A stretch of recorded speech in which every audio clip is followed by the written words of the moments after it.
स्वागत है आप सभी लोगों का मेरे चैनल साइंस टू टेक्नोलॉजी में। मैं अनुपम विपुल आप सभी लोगों का स्वागत करता हूं आज के शो कंप्यूटर वेडनेसडे में। If you want to watch this video in English please click the description, click the first link that will take you to my English only channel. तो आज हम लोग बात करेंगे स्टीम का जो बहुत बड़ा अनाउंसमेंट हुआ है उसे समझते हैं, जिसमें कंट्रोलर, मशीन और फ्रेम के बारे में बात होगा।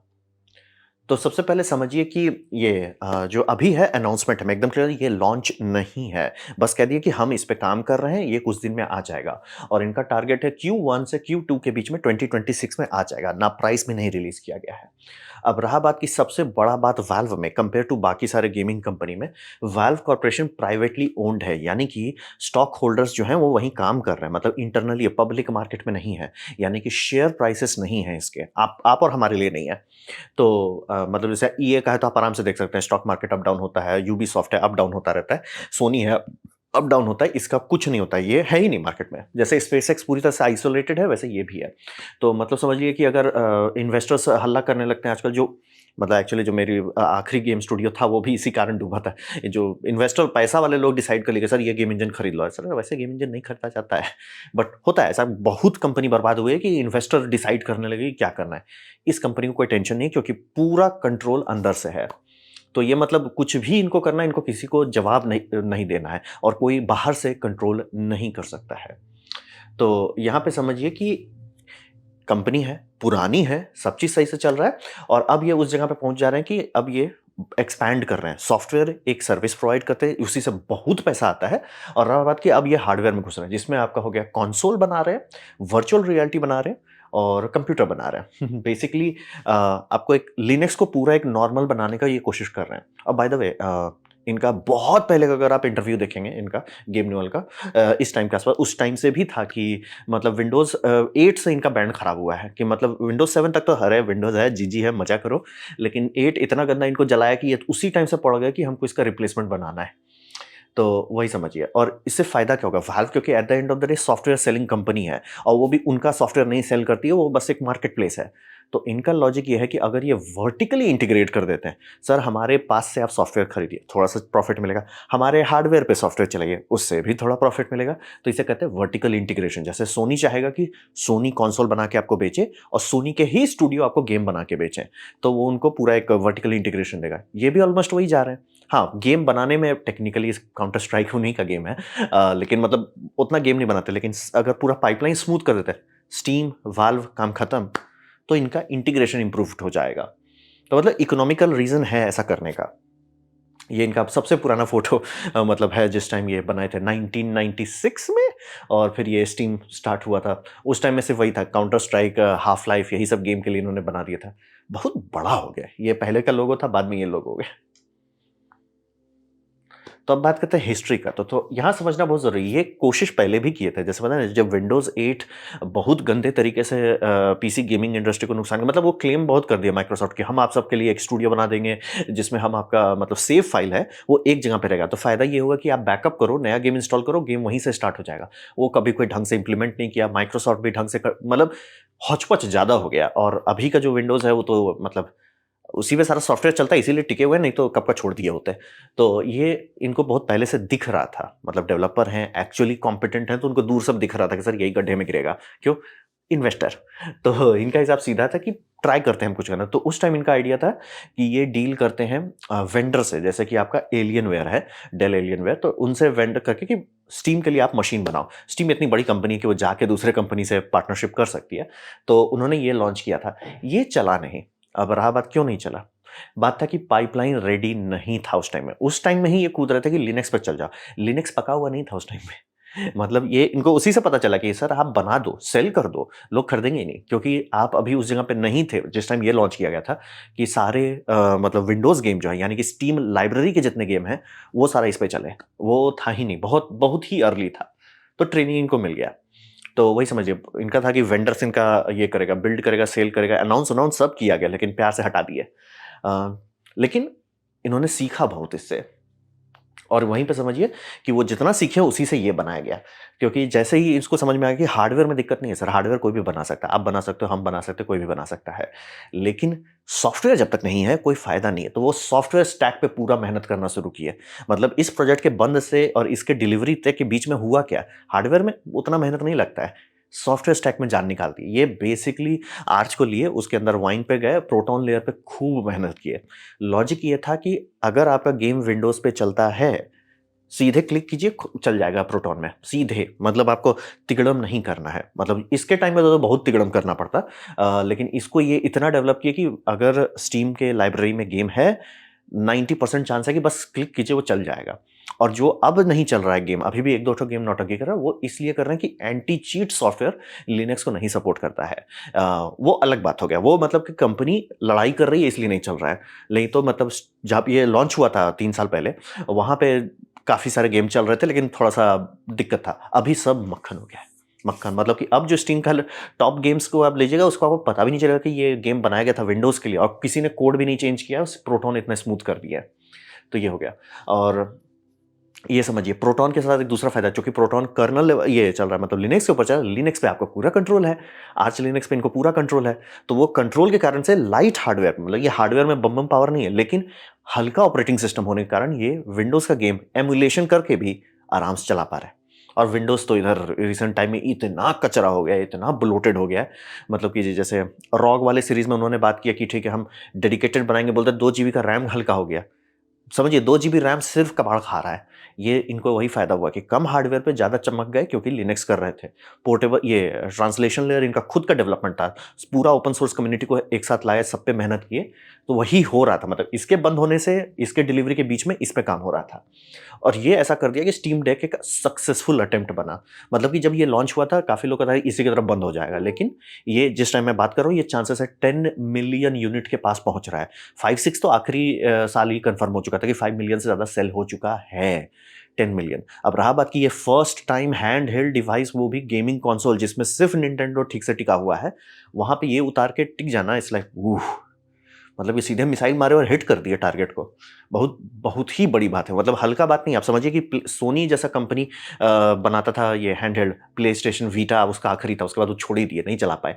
गेम बॉय सब भी, ये गेम बॉय में बोल रहा हूँ, सेगा का भी 2-3 ठो हार्डवेयर था, माइक्रोसॉफ्ट का भी ढंग से उस पर कूद नहीं पाया, सब छोड़ दिए। ये अभी हार्डवेयर होता है, जबकि सबको था अरे सब तो स्मार्टफोन में खेलते हैं ना। अभी बनाए, अभी लॉन्च किए और अभी सक्सेसफुल हो गए। तो ये दिखा देता है कि इनको पता है कि कैसे करना है। मतलब ये जो ओपन सोर्स पे ये मेहनत डाले, वो मेहनत चमका और वो इस हार्डवेयर को चमकाया। लेकिन आप आराम से देख सकते हैं सारे रिव्यूअर का, जब ये लॉन्च होता तब रिव्यू थोड़ा टाइम चाहिए। 2 साल हुआ सर, ये तो मक्खन है, मक्खन इस मक्खन। तो ये बहुत चीज सीखे, मतलब फेलियर कुछ नहीं होता, सिर्फ लर्निंग एक्सपीरियंस होता है। ये लर्निंग एक्सपीरियंस था।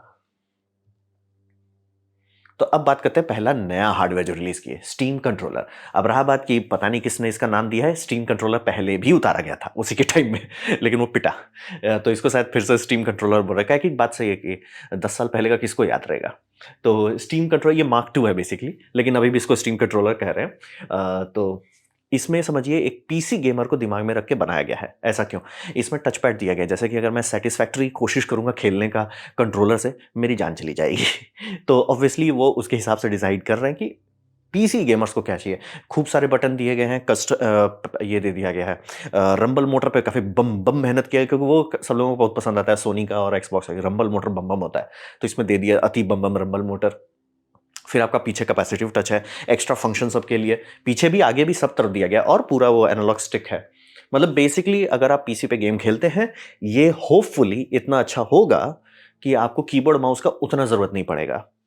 तो ये कर दिए। अब रहा बात कि वायरलेस कंट्रोलर आज के सब लोग यूज़ करना चाहते हैं, लेकिन एक सबसे बड़ा दिक्कत आता है कि अगर आप, जैसे मेरे पास भी एक्सबॉक्स का कंट्रोलर है, उसको हम ब्लूटूथ से आराम से कनेक्ट करके चला सकते हैं, लेकिन वो लेटेंसी ज़्यादा देगा, क्योंकि ब्लूटूथ उस हिसाब से बनाया नहीं गया है। और वो हमेशा किच-किच करेगा। तो इनका है कि ये पक बनाए, क्योंकि आप गेम खेल रहे हो, सीरियस गेमिंग खेल रहे हो, तो आप नहीं चाहोगे कि अरे भैया मेरा कंट्रोलर में लेटेंसी आ रहा है, लैग आ रहा है, वो अच्छा फील नहीं देगा। तो इन्होंने पक बनाया। पक अभी भी 2.5 गीगाहर्ट्ज़ पे ही चल रहा है, क्योंकि वही सबसे फ्री लाइसेंस है। 2.5 गीगाहर्ट्ज़ पे सब चीज़ चलता है। लेकिन अगर आप अलग से रेडियो बनाते हैं जिसका इनकोडिंग स्टैंडर्ड अलग है ब्लूटूथ से, आप उसको फाइन ट्यून कर सकते हैं सेम स्पेक्ट्रम में। 2.5 गीगाहर्ट्ज़ पे, लेकिन उसे ट्यून कर सकते हैं। तो ये लोग वही कर रहे हैं कि सर हम आपको एक डेडिकेटेड पक दे रहे हैं, वो पक इसके साथ अच्छे से काम करेगा, लो लेटेंसी कनेक्शन है, यानी 8 मिलीसेकंड पे काम कर देगा, जो कि बहुत टाइट है, बहुत ही टाइट ये है, क्या बोलते हैं, राउंड ट्रिप ये टाइमिंग है। तो आपको टेंशन नहीं है। और रहा बात कि चार्ज कैसे करोगे, वो के बार-बार प्लग लगाए, शांति से रख दो, मैग्नेटिक है, टटाक से कर लेगा। मतलब छोटा-छोटा चीज़ पे किसी ने मेहनत किया है कि भैया कैसे इसको कनेक्ट करेंगे उस पे, मतलब सुनने में लगता है कि प्लग कौन लगाए, लेकिन आप भूल ही जाओगे। अभी जैसे मेरे सोनी बोल रहा हूँ, लॉजिटेक का माउस जो है, उसमें यूएसबी-सी है, अब परेशान होता है, ये रखो यार, हो गया काम खत्म, खुश रहो। तो वो कर दिया, और वो ट्रांसमीटर भी है, मतलब कि आपको अलग से ट्रांसमीटर लेने की ज़रूरत नहीं है, वो ट्रांसमीटर, और वो 4 कंट्रोलर को सँभाल सकता है, और चाहें तो आप एक कंप्यूटर पे लगभग 4 पक लगा सकते हैं। तो मतलब बड़ा मल्टीप्लेयर गेम खेला, आजकल मल्टीप्लेयर गेम आता नहीं है सिंगल कंप्यूटर वाला, बट खेल सकते हैं। मतलब कि हमारे टाइम में एक ठो गेम खेलते थे हम लोग, जब हम इंस्टीट्यूट में, ब्लर करके कार रेसिंग गेम था, उसमें हमारे एक फ्रेंड के पास अति बम कंप्यूटर था, तो उस डुअल मॉनिटर के साथ तो हम लोग लिटरली स्प्लिट स्क्रीन, मतलब 4 लोग कंट्रोलर ले लेके खेल पाते थे। वो आप इसके साथ कर सकें। आजकल उस तरह के गेम बनते नहीं है, लेकिन हाँ, आप ये कर सकते हैं कि अगर मल्टीपल प्लेयर एक गेम के अंदर एक्टिव है, तो आप एक्चुअली ये कर पाएँगे, क्या बोलते हैं, यूज़ कर पाएँगे। और रहा बात जो सबसे बड़ा, जैसे आप देखिए यही अंतर दिखता है आपको, नौटंकी कंपनी जैसे Nintendo versus customer company valve. Nintendo, उन्होंने जॉयस्टिक बनाया पहला वर्ज़न, अथाह कचरा जॉयस्टिक यूज़ किए, वो बार-बार घिस जा रहा था और बार-बार उसमें स्टिक ड्रिफ्ट आ रहा था। खूब दाम बढ़ा दिए, वर्ज़न 2 निकाले, अभी भी स्टिक ड्रिफ्ट आ रहा है। वो ध्यान ही नहीं दे रहे, उसने कहा नहीं हम नहीं चेंज करेंगे। इनका है, भैया सब लोग हॉल इफेक्ट बोल रहे हैं ना, हम उससे एक स्टेप ऊपर चल जाते हैं। हम टनलिंग मैग्नेटो रेजिस्टेंस सेंसर पे आ जाते हैं। वो इस पे चले गए। हॉल इफेक्ट का बड़ा भाई, मतलब हॉल इफेक्ट जो है वो पुराना टेक्नोलॉजी है, चलता है, सॉर्टेड है, लेकिन उसका मतलब समझिए रेजिस्टेंस जो है काफ़ी कम होता है, तो पेनल्टी पड़ता है, एनर्जी बहुत खाता है। तो ये जो टनलिंग मैग्नेटोसेंसर है उसी का बड़ा भाई है, यानी कि उसी पे रिफाइनमेंट किया गया टेक्नोलॉजी, क्वांटम लेयर है, मतलब कि एक फेरोमैग्नेटिक मटेरियल है, उसके ऊपर एक बहुत पतला ये है इंसुलेटर है, करीब 5 एटम थिक्स, फिर उसके ऊपर एक दूसरा लगेगा। अब उससे अगर जब आप मैग्नेटिक फील्ड ले जाते हैं, वो बहुत ईजिली डिटेक्ट हो जाता है, और रेजिस्टेंस पावागल जैसा है, मतलब किलो ओम्स में जाता है। तो उसका ये फ़ायदा होता है कि ये बहुत अच्छा सेंसिटिव हॉल इफेक्ट सेंसर है। बेसिकली ये हॉल इफेक्ट का बड़ा भाई है, जो आपका रेज़ोल्यूशन बढ़ा देता है और बिजली भी कम खाता है, और घिसेगा भी नहीं कि भैया वो आप, क्योंकि बाकी सारे में क्या है, वो एक्चुअली रजिस्टर है जिस पे ऐसे आपका वाइपर जा रहा है। एक दिन में कुछ नहीं होगा, लेकिन ऐसे-ऐसे करते-करते कुछ महीनों में ही वो घिसने लगेगा, ऑब्वियसली घिसेगा, क्योंकि फिजिकल कॉन्टैक्ट है। मैग्नेटिक है सर, टेंशन मत लो। और ये पहली बार हम देख रहे हैं कि बड़ा ब्रांड, मतलब कि बहुत सारे जो साइड क्या बोलते हैं आपका, थर्ड पार्टी कंट्रोलर मैन्युफैक्चरर्स हैं, वो हॉल इफेक्ट में भी कूदे थे। वो टीएमआर में भी कूद गए, लेकिन अभी तक टीएमआर कोई फर्स्ट पार्टी, सर ये हम कंसोल रिलीज़ कर रहे हैं, इसके कंट्रोलर में डे 1 से टीएमआर है, कोई नहीं किया, ना सोनी किया, ना एक्सबॉक्स किया, ना निंटेंडो किया। ये बोले हम कर देते हैं। और रहा बात कि दूसरा क्या शिकायत होगा, सर बैटरी बड़ा जल्दी खत्म होता है, इतना चीज़ आप डाल रहे हैं, और ऑब्वियसली बैटरी इनका बहुत बड़ा दे दिए हैं, मतलब अब जो लोग खोल के देखे बैटरी बड़ा है, मतलब 8.3 वाट आवर। मेरा तो दिल खुश हो गया। वाट आवर में नापा जाता है बैटरी कैसे होती है, 8 वाट आवर का, शांति से बोलो 8 वाट आवर, इतना मिली एम्पायर है, वोल्टेज मुझे नहीं पता, हम कहाँ से जानेंगे, हम क्यों कैलकुलेट करें, शांति से बताओ कितना वाट आवर का है, 8 वाट आवर का, 8.3 का, और 35 आवर्स का रन टाइम दे रहे हैं। मेहनत किया गया है, मतलब मेहनत। और रहा बात बड़ा बैटरी का, सबसे बड़ा फायदा ये होता है, वो डिग्रेड धीरे धीरे करता है, यानी कि अगर आप एक छोटा सेल लेते हैं, मान लीजिए जो सेल आपको 12 घंटे का रन टाइम दे रहा है, वो कितना जल्दी लूज करेगा अपना कैपेसिटी, वर्सेस एक बड़ा सेल लूज करेगा, लूजिंग रेट भी बहुत कम हो जाता है। तो यानी कि ये आप आराम से, मैं देख सकता हूँ हैवी यूजर भी कुछ साल यूज करेंगे तब लगेगा अच्छा, आजकल बैटरी उतना लंबा नहीं चलता है। तो ये मतलब वही बोल रहे, साफ साफ दिख रहा है कि कोई सोच के बनाया, मतलब एक होता है ना दिल से प्रोडक्ट बनाया, वो दिख रहा है। पक बनाओ, पक को ही ट्रांसमीटर बना दो, पक में ही मैग्नेटिक ये लगा दो, क्या बोलते हैं, लैचिंग मैकेनिज्म लगा दो, ताकि आराम से डॉक हो जाए, टेंशन नहीं लेना पड़े। सबका कंट्रोलर स्टिक से सब लोग रोते रहते हैं, शांति से उसको हॉल इफेक्ट से भी ऊपर चल जाओ, क्योंकि ऑब्वियसली बिजली आप कम खाना चाहोगे, और प्लेयर को है कि हमको एकदम प्रिसाइज चाहिए, वो भी मिल जाएगा आपको टीएमआर करके। मतलब एफर्ट डाला गया, मैं शुद्ध भाषा में कह रहा हूँ कि बहुत रेयरली मैं देखता हूँ आज मॉडर्न प्रोडक्ट में, खासतौर पे निंटेंडो तो सीधे हम कस्टमर की ले लेंगे, वाल्व है कि हम आपका पैसा ले लेंगे लेकिन आपको कुछ दे देंगे। तो ये हुआ स्टीम कंट्रोलर। मतलब देखिए हमको अच्छा लग रहा है, चांसेस है कि ये सक्सेसफुल हो सकता है। और मतलब मैं बात करूँ बाहर, मतलब कि स्टीम के बाहर भी लोग, भैया बस कंट्रोलर खरीदना था, अभी सब लोग एक्सबॉक्स खरीदते हैं, शांति से ये खरीद लो। अब बात करते हैं स्टीम मशीन का, ये डब्बा का। तो ये है क्या? ये एक टेलर मेड पीसी है, लेकिन मैं एकदम क्लियर कर देता हूँ। वाल्व के पास एक बेनिफिट है जो बहुत कम लोगों के पास है। उनको पता है कि सब लोग चला क्या रहे हैं। हल्ला सब करता है कि जैसे टेक्निकली मेरा कंप्यूटर ये बहुत हाई एंड है। मतलब कि उसमें 32 जीबी का DDR5 रैम लगा हुआ है, 12 कोर प्रोसेसर लगा हुआ है AMD 7000 सीरीज़ का। उसमें ये भी लगा हुआ है, क्या बोलते हैं, RTX 4070 Ti लगाया हुआ है, 12 जीबी वी रैम का। अब रहा बात, तो सब लोग वैसे कहें। अब रहा बात कि अगर आप लाइनेस टेस्ट अरे तो 5090 चला रहा है, मेजॉरिटी लोग नहीं चला रहे। स्टीम के पास एक्चुअल डेटा है कि भैया हमारे गेम कितने लोग खरीद रहे हैं, उन सबका सर्वे होता रहता है। वो सर्वे जो है, सर्वे आपको नहीं फीड करना, वो कंप्यूटर से बैक एंड में निकाल लेता है डेटा। भैया किसी के पास इतना चीज नहीं है। मतलब कुछ लोग हैं, कुछ लोग ऑब्वियसली इतने अमीर हैं कि भैया $3000 $4000 का हार्डवेयर खरीदते हैं। बहुत लोग नहीं खरीदते हैं, बहुत लोग तो मेरा ही लेवल का हार्डवेयर नहीं खरीदते हैं। तो हकीकत जो है, सपना नहीं, हकीकत जो है, उसको ये संभाल लेगा। तो बहुत लोग अरे इसमें बहुत कम पावर है, इसलिए सर यही पावर अभी चल रहा है। मतलब ये 70 to 80% लोग जो हैं, जो स्टीम के यूजर हैं, वो अभी भी इसी स्केल पे बैठे हुए हैं।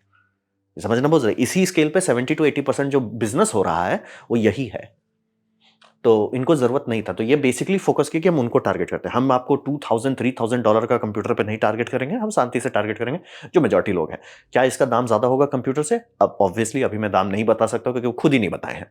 और रहा बात इतना फचांग की है तो दाम बढ़ेगा ही, लेकिन रीजनेबल होना चाहिए, 1000 से कम होना चाहिए। अब रहा बात की ये आपको क्या देगा इसको लेकर, तो इसको आप ऐसा समझिए कि स्टीम डेक जो है, जो सक्सेसफुल है, आप स्टीम डेक से खुश हैं, आप चाहते हैं कि इसको लगा के यूज करें। अब रहा बात की कौन चाहेगा पोर्टेबल डिवाइस को लगा के यूज करें?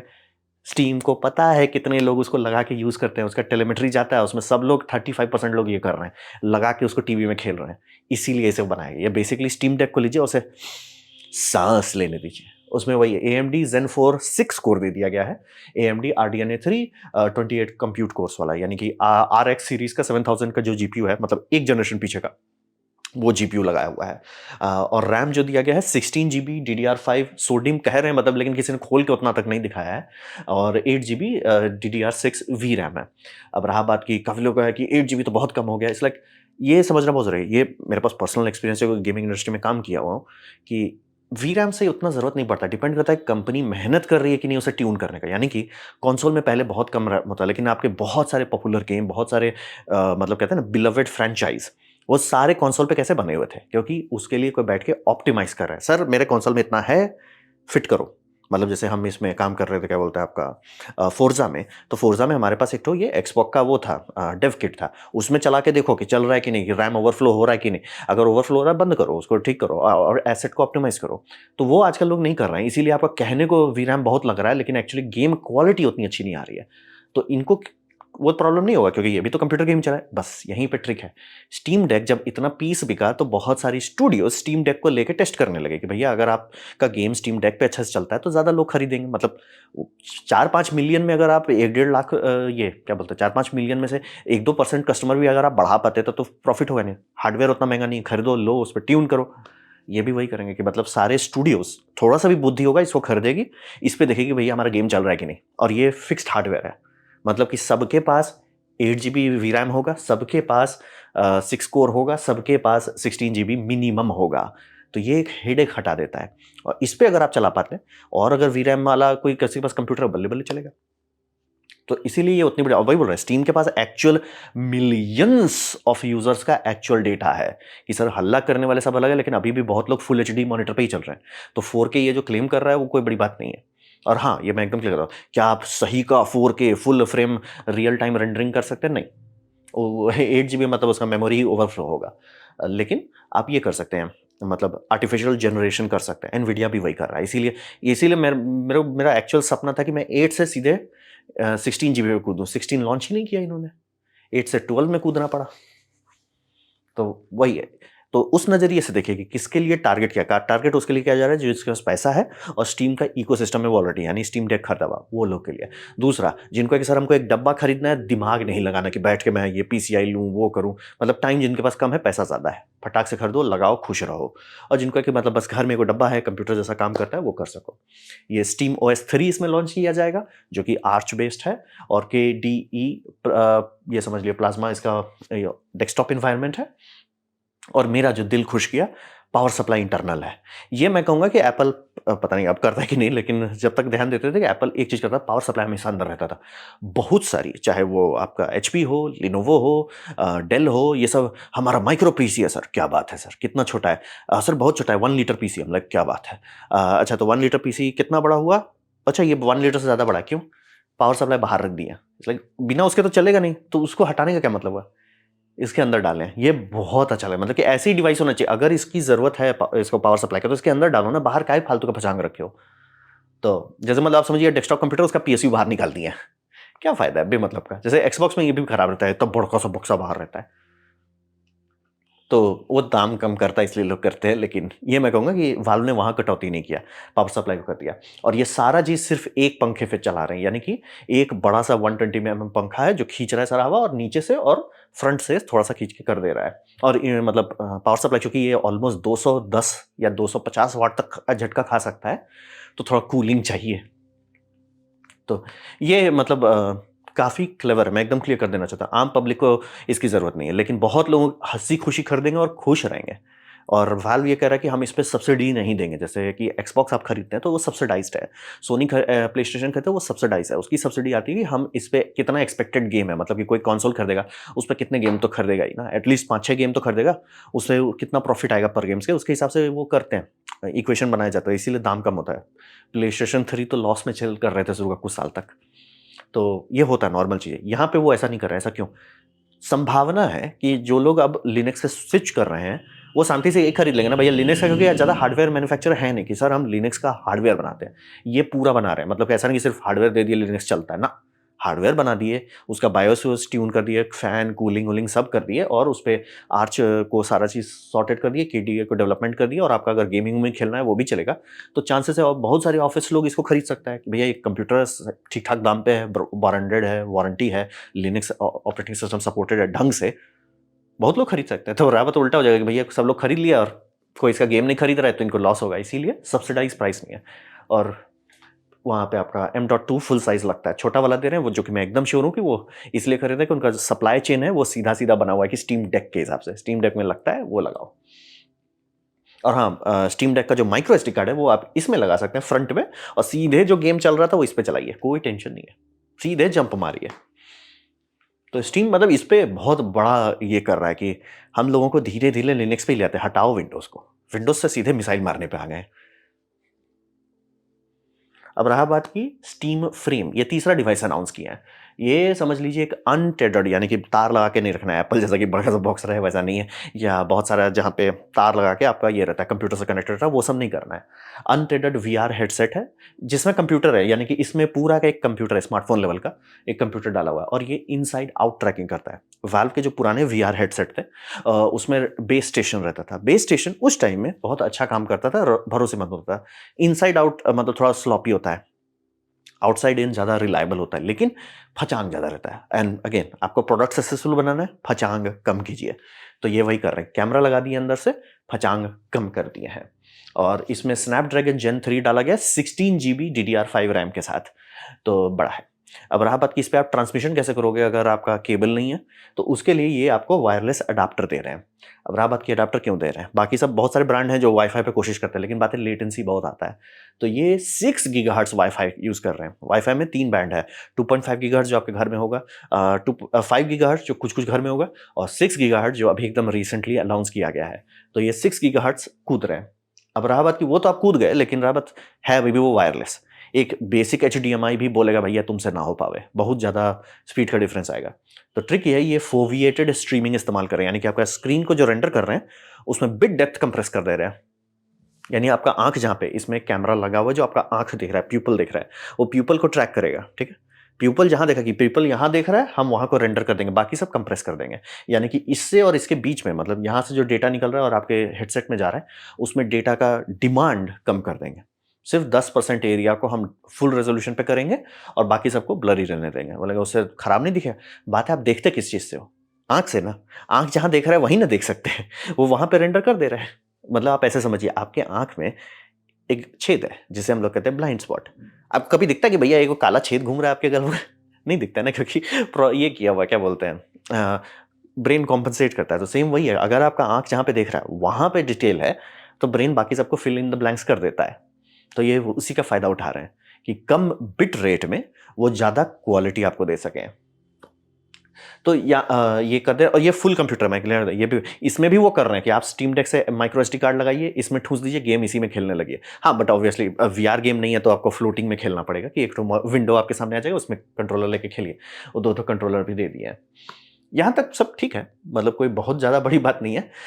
और हाँ, उसको खोल भी दिया है, मतलब कि आपको लॉक भी नहीं करे, साइड एपी की लगाइए, खुश रहिए। मतलब बाकी सब हम लॉक कर देंगे, हम उस पे एन्क्रिप्शन लगा देंगे, हम आपकी बैंड बजा देंगे। इट्स लाइक सर, आप तुम पैसा दे रहे हो, खरीदो, यूज़ करो, तुम्हारी मर्ज़ी है कैसे यूज़ कर रहे हो। और यहाँ पे वाल्व अब एक दूसरा गैम्बल खेल रहा है।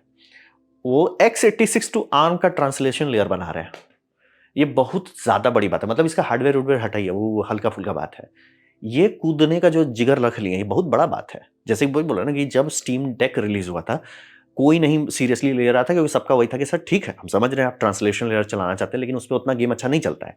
लेकिन अभी चल रहा है सर, कोई टेंशन नहीं। इक्का-दुक्का गेम जो नहीं चल रहा है, जो पॉपुलर है और नहीं चल रहा है, वो चांसेस इसलिए कि आपका ये लड़ाई कर रहा है, क्या बोलते हैं आपका एंटी चीट सॉफ्टवेयर लड़ाई कर रहा है। ये बोल रहे हैं सर हम वैसा ही कर देंगे कि x86 से आर्म पे कूद जाओ। यानी कि मैं आराम से देख सकता हूँ कि वाल्व अकेले इतना जोर लगा दे कि कल को आप अपने स्मार्टफ़ोन में कंप्यूटर गेम खेल सकिए। तो वो ट्रांसलेशन लेयर पे काम कर रहा है। आई एम लाइक बड़ा है, मतलब गेम न्यूल थोड़ा बड़ा गेम खेल रहा है। मतलब बाकी चीज़ में मेरे को कोई इंटरेस्ट नहीं है, ठीक है वो वीआर है। भैया ये x86 से आर्म पे कूदा रहे हैं, कल को क्या बोलेंगे रास्पबेरी पाई पे गेम खेल लो। ये बड़ा बात है, ये बहुत बड़ा बात है। यानी कि कल को बहुत आगे तक ये जा सकता है, ऐसा कर सकते हैं कि भैया क्योंकि आर्म अभी आर्म्स होल्डिंग की है, वो कूद सकते हैं भैया एसओसी छोड़ो, आर्म होल्डिंग को के पैसा देता है, आप अपना सीपीयू बनाओ। तो अपना सीपीयू कैसे बनेगा? RISC-V से। RISC-V किस पे चलता है? आईएसए पे, ये मतलब उसका रिड्यूस्ड इंस्ट्रक्शन सेट आर्किटेक्चर पे चलता है, सेम लॉजिक। तो ये बहुत ही मतलब बड़ा बात है, मतलब सब चीज़ ठीक है। x86 से आर्म में कूदने का आप जिगर लगा लिए, मतलब ये सीख लिए कि कूदते कैसे हैं। फटाफट कूदते कैसे हैं, विंडोज़ को लेके कूदा दो, मतलब x86 पे विंडोज़ को लिए, उसमें से x86 रखे, विंडोज़ कूदा दिए उसको लिनक्स पे। अब बोल रहे हैं कि भैया x86 ही क्यों रखे, उसको भी हटा दो, उसको आर्म में डाल दो। क्योंकि ट्रांसलेशन लेयर पे अगर इतना एक्सपीरियंस हो जाता है इनको हार्डवेयर से कोई लेना-देना नहीं। हार्डवेयर कौन बना रहा है, क्या उसका रूल सेट है, क्या उस पे लेजिस्लेशन है, इनको कोई लेना-देना नहीं। हार्डवेयर है, हाँ, दो हम उस पे ट्यून करेंगे, सब चलने लगेगा। ये बहुत बड़ा गैम्बल है, मतलब कि जिगर है इनके पास। मतलब सोच लीजिए विंडोज़ खुद कर रहा है, उसका बैंड बजा हुआ है। माइक्रोसॉफ्ट विंडोज़ खुद कोशिश कर रहा है कि मतलब अपना x86 का लैपटॉप की जगह पे आर्म लैपटॉप डाला जा सके। स्नैपड्रैगन लगा हुआ है, नहीं कर पा रहा है। ये लोग बोल रहे हैं भैया हम दिखाते हैं कैसे होता है। लाइक बड़ा है इनका। तो ये था मेरा प्रेजेंटेशन अनाउंसमेंट के बारे में जो अनाउंस किया गया है। उम्मीद करता हूँ आपको अच्छा लगा, कुछ सीखना, कुछ समझ में आया। अगर ऐसा है लाइक कर दे, दोस्तों से शेयर कर दो, उससे मेरा काफ़ी भला होगा। नहीं अच्छा लगा, नहीं पसंद आया, कोई बात नहीं, आप डिसलाइक दबा सकते हैं। मैं कहूँगा डिसलाइक 2 बार दबाएँ, उससे मुझे पता चलो कितना पसंद हुआ है। मैं आपसे कहूँगा कमेंट लिखें, मैं हर कमेंट को पढ़ने की कोशिश करता हूँ। आपसे कहूँगा सब्सक्राइब कीजिए, बेल दबाइए अगर आप फ्री हैं तो। आपने वीडियो दिखा जान के मुझे बहुत खुशी हुई। धन्यवाद।